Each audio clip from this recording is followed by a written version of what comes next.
So I was just watching the full live telecast dun sa kay former President Rodrigo Roa Duterte. Kudos kay Representative Drixie Cardema. Totoo naman talaga yun.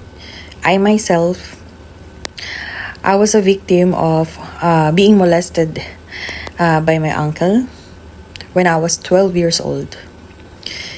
He was an addict.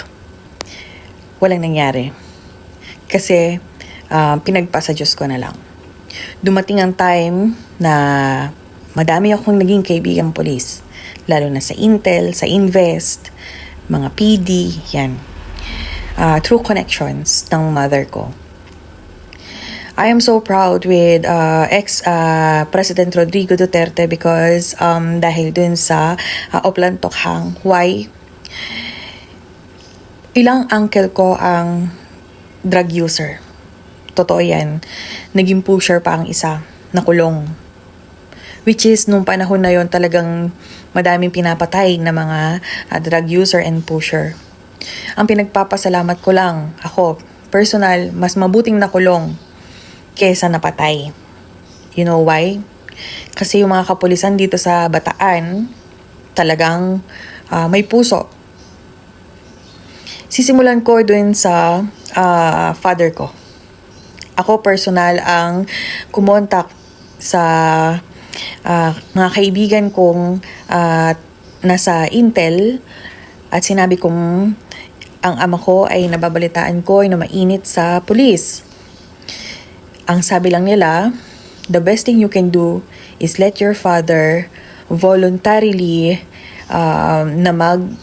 sumuko sa kanila. Patunayan niya na hindi na siya gumagamit or hindi siya ni minsan nag-push ng drugs.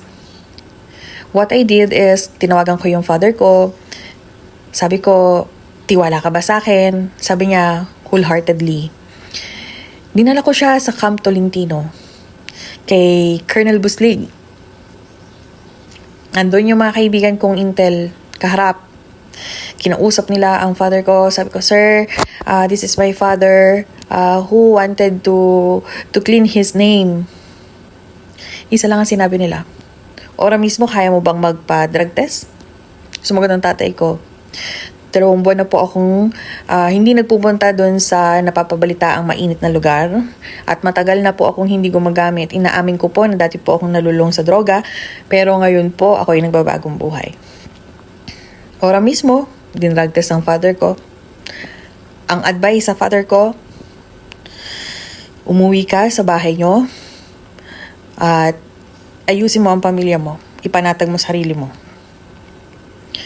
Hindi pa natigil doon ang issue. Nagkaroon naman ng problema sa mga uncle ko. Nabalitaan ko naman na i-raid daw ang bahay ng mga uncle ko. So, ako mismo talaga ang kumontak sa mga uncle ko na kung po pwede, mas maganda mag-voluntary submission kayo sa mga police na hindi totoo ang nababalita ang chismis. And then, what they did is,